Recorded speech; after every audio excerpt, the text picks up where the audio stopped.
in the Women's Correctional Center. So move, Mr. Chairman. There is a motion to detain Cassandra Ong at the Women's Correctional Center located at Mandaluyong. It's a detention facility, Women's Correctional. Duly seconded. Any objections? Hearing none, the motion is approved.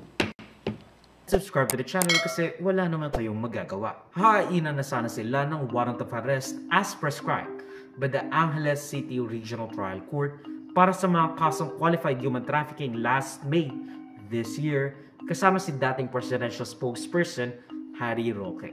Kinanselan na rin ang pasaporte ni Cassandra Leong at Harry Roque, effectively making them illegal aliens, which are automatically subject to the immediate deportation unless may specific circumstance that comes to their aid.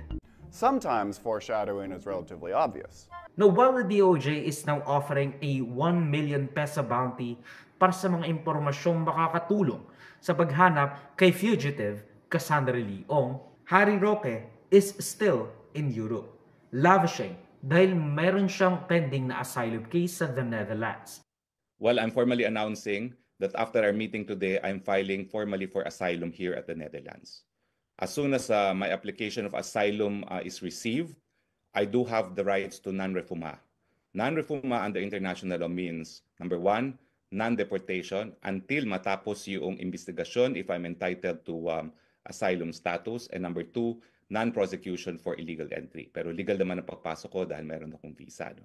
Pero naniniwala ako na yung warrant of arrest ng Kamara de Representante ng WAD Committee ay mapapatunay ng unjust prosecution.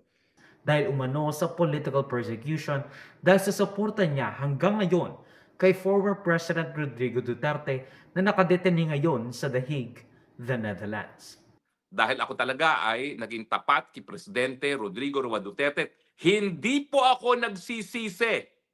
Hanggang aking kamatayan, hindi ako nagsisisi sa pagiging tapat kay Presidente Rodrigo Roa Duterte dahil ako, tumatanaw po ako ng utang na loob. Uulitin ko po muli lahat ng aking ginawa dahil naniniwala ako na si Tatay Digong ang naging pinakamagaling na presidente sa kasaysayan ng Pilipinas. I will not apologize for it. I will not regret it.